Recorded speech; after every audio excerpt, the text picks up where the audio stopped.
बिस्मिल्लाहिर्रहमानिर्रहीम। अस्सलाम वालेकुम नाज़रीन, लाइव डॉक्टर शाहिद मसूद के साथ मैं हूं नाइला अली। नाज़रीन, मुल्तान में पीटीआई जलसे से खिताब करते हुए साबिक़ वज़ीर आज़म इमरान खान साहब ने कहा कि 25 से 29 मई तक मार्च का ऐलान करूंगा, जबकि इलेक्शन कमीशन ने पीटीआई के 25 मुनहरिफ अरकान को डी सीट करने का फैसला सुना दिया है। दूसरी जानिब आज वज़ीर आज़म शहबाज शरीफ साहब कहते हैं, मुक़्तदर इदारे अगर लाडली की तरह हमारी ताउन करते तो पाकिस्तान रॉकेट की तरह ऊपर जाता। इस समय दिन भर जो अहम मौज़ूआत रहे उन पर बात करेंगे। हमारे साथ स्टूडियो में मौजूद हैं डॉक्टर शाहिद मसूद।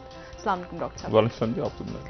सर, इमरान खान साहब ने आज तारीख का ऐलान नहीं किया और एक तासुर ये भी दिया जा रहा है कि शायद मामलात कहीं पर तय पा रहे हैं। आप क्या समझते हैं कि किस तरफ मामलात जा रहे हैं और क्या सोच रख के साबिक़ वज़ीर आज़म इमरान खान साहब ने अभी तारीख नहीं दी?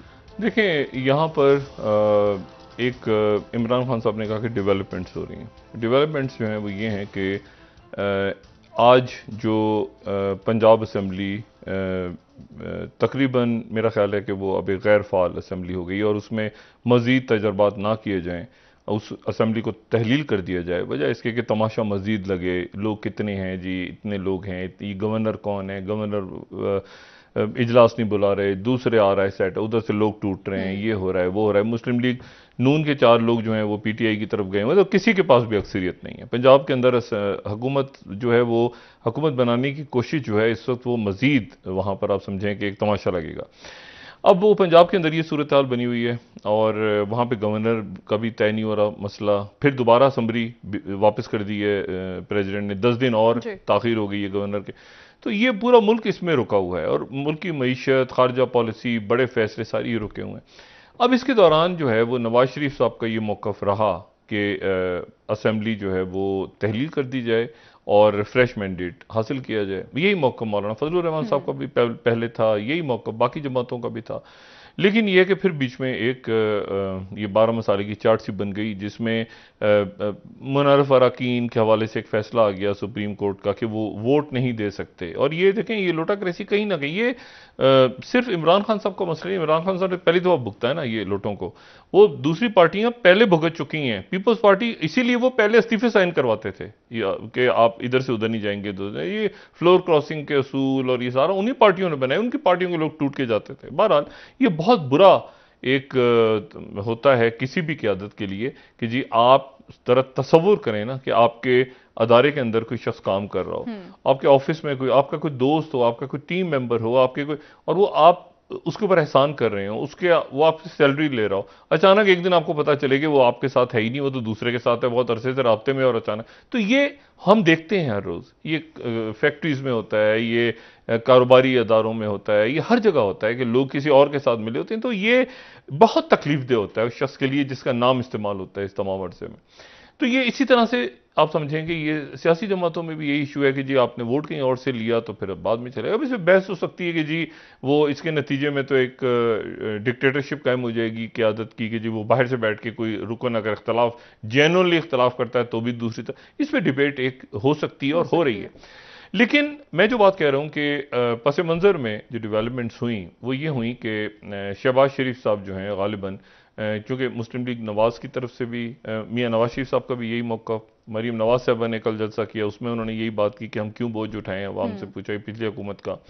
और उनके अंदर बहुत से लोग, मैंने आपसे कहा मुस्लिम लीग नून के बहुत से वज़रा जो हैं वो बहुत दफ़ा वज़ीर बन चुके हैं और उनको ये वजारतों का लालच वगैरह, मैं जितना मेरी उनसे बात हुई है मैं जानता हूँ जितना उन्होंने वजारतें लेनी होती वो नवाज शरीफ साहब को उस वक्त छोड़ते जब मुशर्रफ साहब का दौर था या जब ये दौर था जब उनको जेलों में मौजूद थे, तो वो नवाज शरीफ साहब को नहीं छोड़ के गए। ना शायद खान अब्बासी ने छोड़ा, ना ख्वाजा साद रफीक ने छोड़ा, ना ख्वाजा आसिफ ने छोड़ा, ना जो है वो अभी तो मिफ्ता इस्माइल भी इस गुजरे इस पूरे प्रोसेस, उन्होंने नहीं छोड़ा उन लोगों ने, और ना हसन इकबाल ने छोड़ा।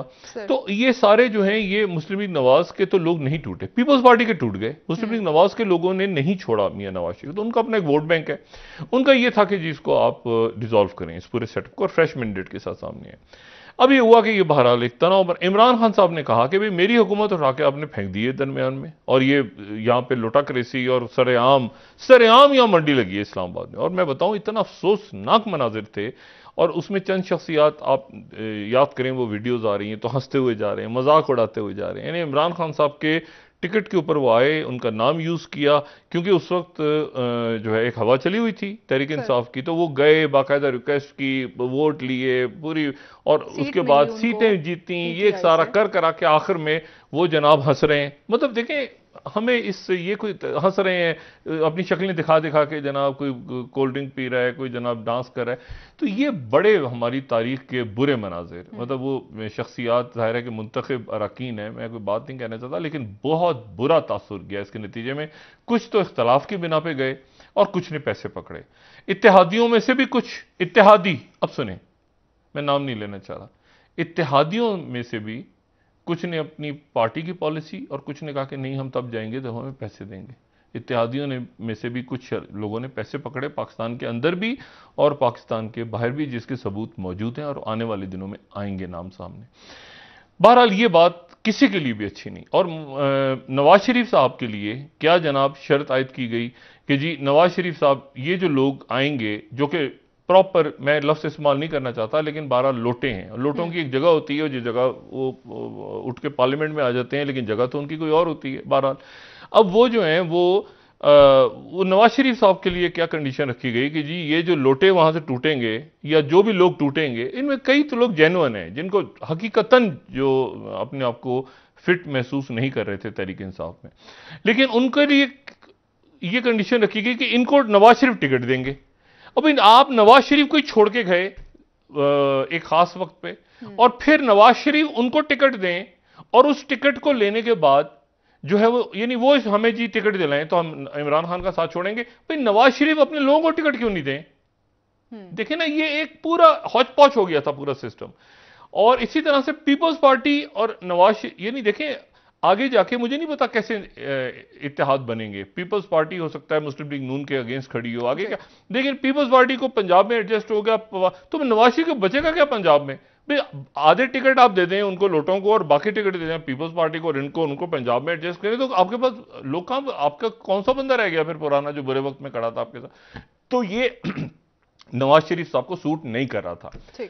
इमरान खान साहब का मौकव ये था कि भाई आपने ये दिन दिहाड़े यहां जो मंडी लगाई है, और मंडी लगा के आप मेरे लोग तोड़ के, और उसके बाद हंसते हंसाते खेलते डांस करते नाचते घूमते आपने पूरे मुल्क को अदम इस्तेकाम का शिकार कर दिया है। और उसके नतीजे में इनसे भी नहीं, या तो इमरान खान ने बात की, देखें उसके आप जितना मर्जी सियासी इख्तलाफ हो, यहां हम नवाज शरीफ साहब का जो पॉइंट है वो भी रखा है। इमरान खान ये कहते हैं कि मैं उनको आपने 5-5 साल दिए पूरे, और यहां मेरी हुकूमत को आपने बीच में डिस्टर्ब कर दिया, और आपने डिस्ट्रप्शन आप लेकर आ गए, जिसको रिजीम चेंज कहते हैं, और वो कहते हैं कि आप बीच में लेकर आए, या तो मुझसे अच्छे लोग लाते आप, या तो आप कोई बहुत अच्छी साख, आप उन लोगों को ले आए जो कि यानी जिन पे फर्द जुर्मायत हो रही है, मुकदमा सही है गलत है जो भी, फर्द जुर्मायत हो रही है, कन टुट्टे भी हैं, कुछ प्रॉपर पॉलिटिशियन भी हैं, कुछ जमान नहीं, कुछ तो पॉलिटिकल है ना। ये नैब को छोड़ दें आप, नैब के हाई प्रोफाइल केसेस लाना, वो नैब हमेशा जो है ना वो पॉलिटिकल इंजीनियरिंग के लिए इस्तेमाल हुआ है, ये सुप्रीम कोर्ट के रिमार्क्स हैं। मगर इमरान खान का नुक्ता नजर ये है कि आप दिन दहाड़े ये जो कुछ होता रहा, मंडी लगती रही, इसको आप कह रहे हैं आईनी कानूनी, मतलब इसमें कोई खलाकियात नहीं है। आइन और कानून के वो तो आप किसी बेगुनाह को उठा के फांसी पे लगा दो, जो 1000 आदमियों का कातिल है वो उसको आप सड़क पे छोड़ दें, वो आइन और कानून को छोड़ दें। एक चीज इंसाफ है, एक अदल है, ठीक है। और अदल जो है उसके वो देखें ना, वो पट्टी बंदी होती है, वो आप देखें एक हाथ में जो है तराजू है, लेकिन दूसरे हाथ में क्या है? वो जो मुजस्मा होता है जिसमें एक हाथ में तराजू पकड़ा हुआ है एक खातून ने, तो खातून ने एक हाथ में तो तराजू पकड़ा हुआ है, आपको तराजू नजर आता है, दूसरे हाथ के नीचे उसमें तलवार होती है। तो बात ये सारी कि ये कानून जो है, ये कानून बना इसलिए है कि आप उसमें फैसले करें, सख्त करें, और वो अंधा कानून तो अक्रॉस द बोर्ड करें आप। अब मसला ये है कि अक्रॉस द बोर्ड खाक अकाउंटेबिलिटी होनी है। जब ये सरेआम यहां पे मंडी लगी है दरमियान में, और उससे पहले वो जो शहजाद अकबर साहब अपना एहतसाब दिखा गए, चमत्कार दिखा गए, और उससे पहले नैब ने किया। ये असल जो बात है वो ये है कि इमरान खान साहब का इशू जो बना वो ये बना कि ये आपने 20 लोग तोड़े या 25 लोग मेरे तोड़े, ये कैसे तोड़े?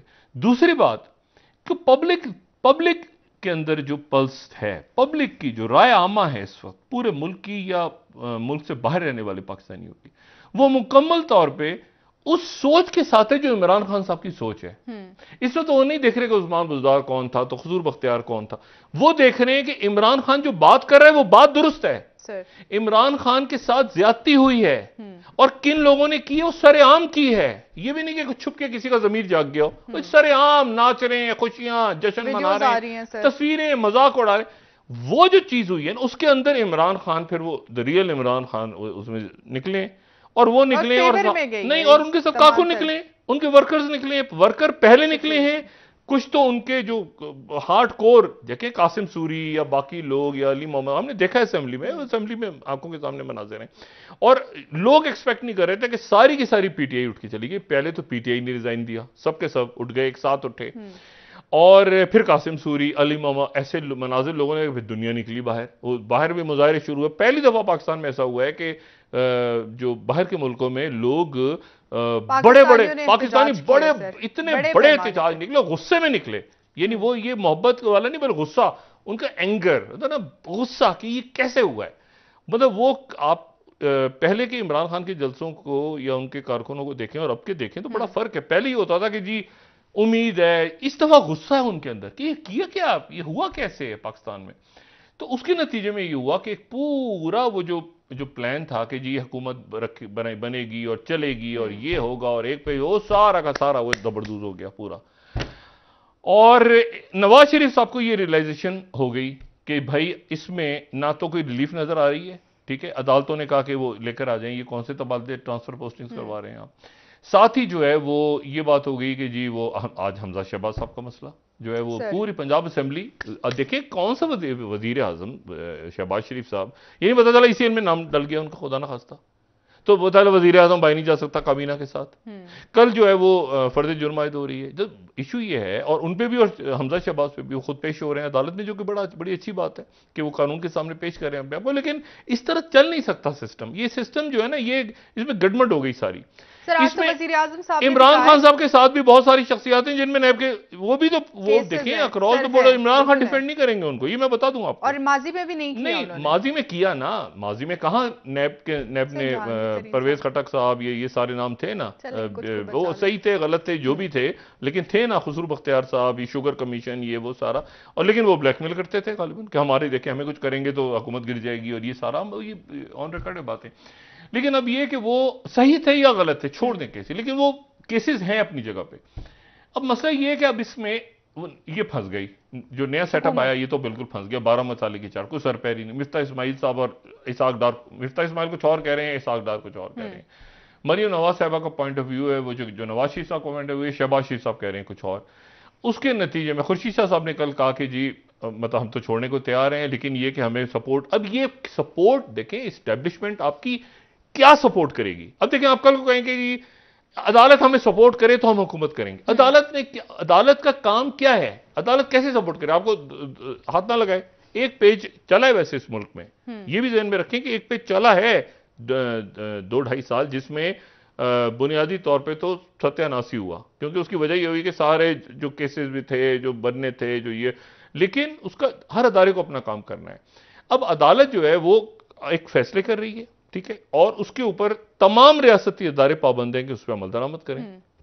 इख्तिलाफ राय हो सकता है, दलाइल दिए जा सकते हैं, बहस हो सकती है, मुबाहिसा हो सकता है, लेकिन राइटिंग ऑन द वॉल ये है कि ये तय हुआ कि जी कौमी सलामती काउंसिल का इजलास बुलाया जाए, और सलामती काउंसिल के इजलास में मिलिट्री इस्टेब्लिशमेंट या बाकी अदारे जो हैं वहां पे उनके सामने ये बात रखी जाए कि जी हम भी मजबूत फैसले करने जा रहे हैं और आप हमें सपोर्ट करें अगले साल तक, 2023 तक। वो कैसे सपोर्ट, कैसे आपको यानी फौज कहे कि अच्छा जी अवाम रोड पे नहीं निकलेंगे आपके गलत फैसलों के नतीजे में, फौज कैसे कह सकती है, मिलिट्री इस्टेब्लिशमेंट कैसे कह सकती है। मेरा ख्याल है कौमी सलामती कमेटी का इजलास भी नहीं हो रहा, मेरी जो इतला है, ठीक है, क्योंकि उसका कुछ तुक नहीं बनती, और उसका और क्योंकि जितने लोग वहां बैठेंगे वो जाके फैसला तो बाहर से हो रहा है ना, यानी शहबाज शरीफ साहब नवाज शरीफ साहब से पूछेंगे, वहां पे बिलावल साहब बैठे हैं तो वो जरदारी साहब से पूछेंगे, असद महमूद साहब बैठे हैं वो फजलुर रहमान से पूछेंगे। तो मसला ये है कि ये इस तरह नहीं चलता, ये सेटअप में कोई गड़बड़ है।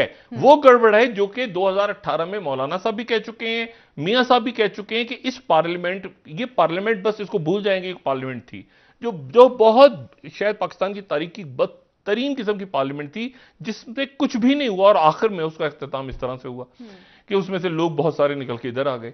और दरमियान में भी आप देखें कानून साजी नहीं हो सकी, बहुत सारे काम नहीं हो सके, क्योंकि इमरान खान साहब का जहन इस पार्लिमानी निज़ाम से मुताबिकत नहीं रखता। ये वो बात थी जो बहुत अरसे पहले मैंने कही कि इमरान खान साहब शायद कोई फैसले करें तो शायद वो लेकिन खान साहब का था कि मैं इसी पार्लियामेंट से चलाऊंगा, अल्लाह खैर सल्ला, जो हुआ वो तारीख का हिस्सा है, मैं दोहराना नहीं चाहता। अब ये हुआ है कि जनाब इमरान खान साहब ने वो तारीख नहीं अनाउंस की। उसकी वजह ये कि 24 तारीख आती है, गालिबन 23 या 24 तारीख, इस दौरान ये बात हो रही है कि शहबाज शरीफ साहब हुकूमत तोड़ दें, असेंबलीज को डिज़ोल्व कर दें, और जब वो हुकूमत तोड़ेंगे तो उसके साथ ही फिर ज़ाहिर है पंजाब की हुकूमत। हमजा शहबाज साहब से मैंने दिन में भी आज बात की थी, जब मैं अपना बीपर दे रहा था GNN पे, तो मैंने ये रिक्वेस्ट की थी कि हमजा शहबाज साहब खुद अगर तोड़ेंगे तो बहुत अच्छा होगा, क्योंकि वो क्राइसिस जा रहे हैं। एक अजीब है ना, अदालत में इधर उधर आगे पीछे, मतलब सबको समझा रहे हैं इधर, और इससे पहले कि वो डेट अनाउंस हो इमरान खान साहब की और वो फिर गोली जो कल भी मैंने बात की थी कि गोली फायर हो जाए। जंग में ये आपको हमेशा पता होता है कि पहली गोली किसने फायर की थी। देखिए ना, फर्स्ट वर्ल्ड वॉर शुरू कैसे हुई थी हमें पता है, सेकेंड वर्ल्ड वॉर कहां से शुरू हुई थी हमें पता है, खत्म कैसे हुई ये तय नहीं हो पाता। यूक्रेन की जंग कैसे शुरू हुई हमें पता है, लेकिन ये खत्म कहां जाके, जंगें कैसे खत्म होती हैं, कब ये अफगानिस्तान की जंग शुरू कैसे हुई हमें पता है, खत्म कैसे हुई और कब होगी। अभी खत्म नहीं हुई अफगानिस्तान की जंग, अभी यूक्रेन की जंग कैसे कहां खत्म होगी, किस महाज कितने फ्रंट्स खुलेंगे। तो बात यह है कि ये जब एक इंतशार फैल जाता मुल्क में, इसको संभालना नामुमकिन था। यहां पर बैकडोर जो डेवलपमेंट्स हुई हैं, वो डेवलपमेंट्स ये हुई हैं कि मुल्क को किसी तरह से इंतशार से रोका जाए। इसमें बिल्कुल जो मुस्लिम लीग नून की क़यादत है वो ऑन बोर्ड है, उसका जहन ये है कि हम इसको नहीं, इत्तेहादियों ने इधर उधर, जरदारी साहब ने कहा हम साथ हैं, ये साथ हैं, वो कहते हैं नहीं, नवाज शरीफ कहते हैं नहीं, ये सारा हमारे गले पड़ेगा और हमारा वोट बैंक जाएगा। और मैं इस किस्म की कोई कमिटमेंट्स गालिबा उन्होंने नहीं दी कि जी टिकट इनको मिलेंगे, 20 को इनको मिलेंगे, वो इनको कौन लेगा। वो नवाज शरीफ को छोड़ के उधर चले गए, उधर छोड़ के वापस नवाज शरीफ साहब, मियाँ साहब हम आ गए वापस। ये जो है ना, इसको मुल्क में ख़त्म हो जाना चाहिए। मेरी ज़ाती राय है कि ये बिल्कुल जो लोटाक्रेसी है इसको ख़त्म करें और आप मेरिटोक्रेसी पे जाएं, जो कि मेरिट के ऊपर आप काम करते हैं। जो जिस दुनिया ने जो तरक्की की है वो मेरिटोक्रेसी पे की है, तो मेरिटोक्रेसी पे जाएं, जो चाइना के लिए लफ्ज़ इस्तेमाल होता है।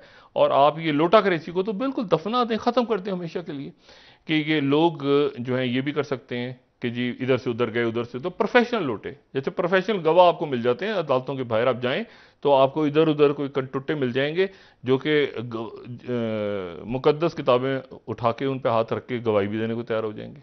ठीक है, और इधर से भी और इधर से भी। जो हमेशा कहता हूं, ये कैसे मुमकिन है भाई, इधर कोई झूठा होगा कोई इधर झूठा होगा, ये कैसे मुमकिन है। दोनों तरफ से लोग कुरान उठा के गवाहियां दे रहे हैं, दोनों तरफ से भी। अदालत में केस पे जज के सामने तो एक सच्चा एक झूठा होगा ना। ये कैसे मुमकिन है कि दोनों ही कुरान पे हाथ रख रहे हैं, दोनों तरफ के गवाहान हाथ उठा रख के मैं सच बोल रहा हूं और एक उसमें झूठा। तो जो झूठा साबित होता है, जो केस हार जाता है, तो वो फिर खत्म, और वो कहीं और गवाह लगा होता है जाके। तो बात यह है कि ये सिस्टम सारा का सारा जो है, इसके बारे में ताकि ये इंतशार ना फैले, इसके और ये भी कि जाहिर है कि इमरान खान साहब के प्रेशर में आके शहबाज शरीफ साहब ने कोई फैसला किया और उन्होंने चूंकि तारीख दे दी थी, तो इमरान खान साहब ने तारीख नहीं दी भी हम कोर कमेटी का इजलास करूंगा मैं, और मैं 25 अच्छा प्रेशर उन्होंने रखा है कि 25 से 29 तक, क्योंकि जो मेरे पास अभी तक की जो तला है वो 24 तारीख है, यानी मंगल का। मंगल पीर या मंगल दे रहे हैं डॉक्टर साहब के किसी तरह से इसमें विन विन है, इसमें उनके लिए भी विन है कि वो निकल जाएं और इमरान ये इंप्रेशन ना आए कि इमरान खान वो तो कहीं हमने पहले फैसला किया होता, हम तो पहली मरियम नवाज कह रहे। वो प्रेस कॉन्फ्रेंस कल करेंगे, परसों करेंगे, इमरान खान साहब इंतजार करेंगे कोर कमेटी का इजलास, अच्छा मैं देखता हूं सारा, उनका प्रेशर रहेगा 25 से 29 तक। उससे पहले 23 या 24 को ये जो डेवलपमेंट्स हैं ये अगर नाकाम हो जाती हैं तो फिर मुल्क एक ऐसे इंतशार की तरफ बढ़ जाएगा जिसको संभालना मुश्किल होगा, जिसको उस इंतशार तक जाने के लिए जो कोशिश हो रही है इस वक्त, हमारी तो दुआ है कि वो कामयाब हो जाए, दोनों को विन विन मिल जाए पोजीशन, ना कोई सड़कों पे लोग हों, ना कहीं आगे लगें, ना कहीं एहतजाज हो, ना अदालतें अपने फैसले जो हैं सुना। ये एहतजाज अगर शुरू हो गया तो अदालत कैसे रोकेगी इसको, मुझे बताएं ना। और इसमें पुलिस कैसे गोली चले, पंजाब में पुलिस ही नहीं है, पंजाब में हुकूमत ही नहीं, तो पुलिस किसका फैसला सुनेगी। और तो ये मेरा ख्याल है कि एक जो कोशिश हुई है इसको हमें खुशामदीद कहना चाहिए। जमहूरियत का सफ़र आगे चले, सेटअप आगे चले, सारा केयर टेकर आए, केयर टेकर अपना काम करे, सारी पार्टीज़ को ऑन बोर्ड लेके। और इसी दौरान एक खबर दिन में ये भी आई थी कि 2 कानून शायद पहले मंजूर करवा लिए जाएं, इंतखाबी इस्लाहात और दूसरा नैब, और लेकिन शायद वो भी, उसके ऊपर भी चूंकि खान साहब नहीं एग्री हो रहे तो शायद वो भी, उनको भी छोड़ दिया जाए। और हाँ, और शायद ये जो मैंने बात की कि जो बजट है जिसके लिए ऐलान हुआ कि 10 तारीख को बजट आएगा, वो इसलिए ऐलान हुआ ताकि इमरान खान साहब का भी एक अपर हैंड रहे कि मैं 25 को अनाउंस कर रहा हूं, और उनका भी रहे कि जी हमने जो है वो, हम तो बजट देने जा रहे थे 10 तारीख को खुल के, लेकिन हमने फैसला किया कि भाई हमारा इंटर, तो ये विन विन हो जाए दोनों के लिए। और बजट जो है वो इंटरिम सेटअप के अंदर भी आ सकता है, जैसे मैंने अपने पहले तज्ज़िये में कहा था, इंटरिम सेटअप के अंदर बजट आ सकता है। बहुत सारे माहिरीन कानून ये कहते हैं, और वो मिसाल देते हैं कि मुशर्रफ साहब के दौर में जब असेंबलीज नहीं थी, और माशाल्लाह भी नहीं था, बल्कि उन्होंने अपने आप को चीफ एग्जीक्यूटिव कह के असेंबलीज को उन्होंने एक तरह से मुअत्तल कर, असेंबलियां, ये ज़हन में रखें 12 अक्टूबर को असेंबलियां तोड़ी नहीं थी उन्होंने एक तरह से वो, मुझे नहीं एग्जैक्टली याद क्या लफ्ज़ था, लेकिन मुअत्तल रही थी असेंबलियां, मुअत्तल हो गई थी अगले 5-6-7 महीने के लिए। उन्होंने इंडिया जाने से डिसॉल्व नहीं हुई थी, डिसॉल्व कई महीनों के बाद हुई थी। तो उन्होंने जो है तो, लेकिन वो खैर ऐसे ही डिसॉल्व भी समझे, वो असेंबलियां मतलब है कि पावर में नहीं थी, हाँ वो ऐसी थी बस। और उसके बाद उन्होंने कई महीनों के बाद असेंबलीज को डिसॉल्व, ठीक है, यानी कि बजट एक्सपेक्टेड है तो नहीं, इंटरिम के अंदर आ जाए, और वो इंटरिम पीरियड के लिए भी हो सकता है, वो 1 साल के लिए, और बाद में जो असेंबली आए वो असेंबली उस बजट को इंडोर्स, बाद में जो भी फैसले हुए इस दरमियान, जो मुशर्रफ साहब ने फैसले किए अगले असेंबली के आने तक, यानी वो असेंबली जो 2002 की असेंबलीज थी, तो 12 अक्टूबर 1999 से लेके 2002 में जो असेंबली आई, तमाम फैसलों को उस असेंबली ने इंडोर्स कर दिया कि ये जो फैसले हुए हैं ये ठीक हुए हैं फैसले। और इसी तरह से उसमें बजट भी जाहिर आया है, दरमियान में सब कुछ हुआ, तो वो इंडोर्स हो गया। अब ये जो 3 महीने का, ये तो कोई इशू ही नहीं है ना कि 3 महीने का एक इंटरिम बजट देते हैं आप, या आप मतलब इसका रास्ता है, ये कोई इशू नहीं। इशू ये है कि इसका बोझ कौन उठाएगा। सख्त फैसले करने हैं, और करने हैं, यानी आप उससे निकल नहीं सकते, या भूल जाएंगे हम निकल सकते हैं। आपने कीमतें चीजों की बढ़ेंगी, आपने फैसले करने हैं। अच्छा, दुनिया के पूरी दुनिया अजब तरफ जा रही है, यानी मुझे आज इस कदर दुख हुआ, मैंने अल जजीरा की स्टोरी देखी है, मैं सब रिकमेंड भी करूंगा कि इसको जरा देखें स्टोरी को। ये जो हमारी 3rd स्लाइड है, we are going to die, food shortages versus Sri Lanka crisis.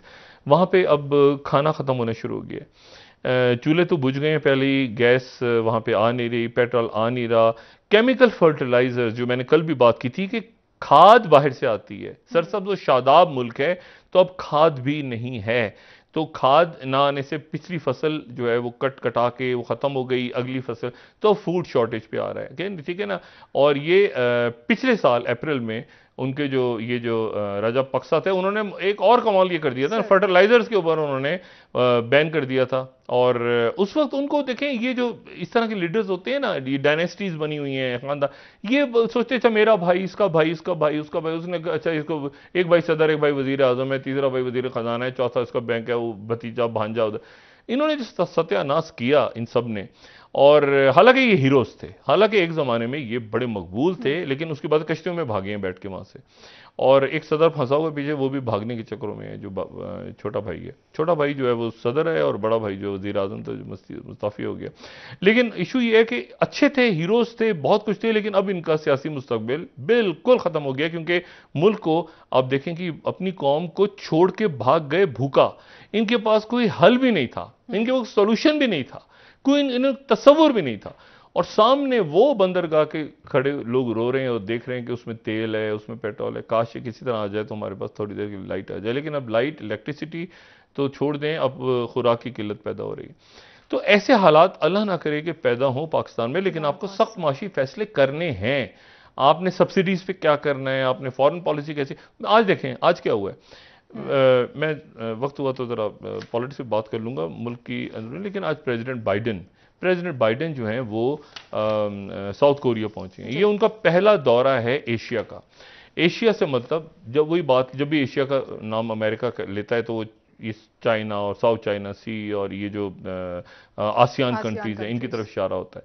Pakistan, India वो साउथ एशिया में, लेकिन वो एशिया उसी को कहते हैं, साउथ एशिया, सेंट्रल एशिया, ये वो सारा वो मिडिल ईस्ट और ये सारा, इसको वो एशिया का हिस्सा ही नहीं कहते।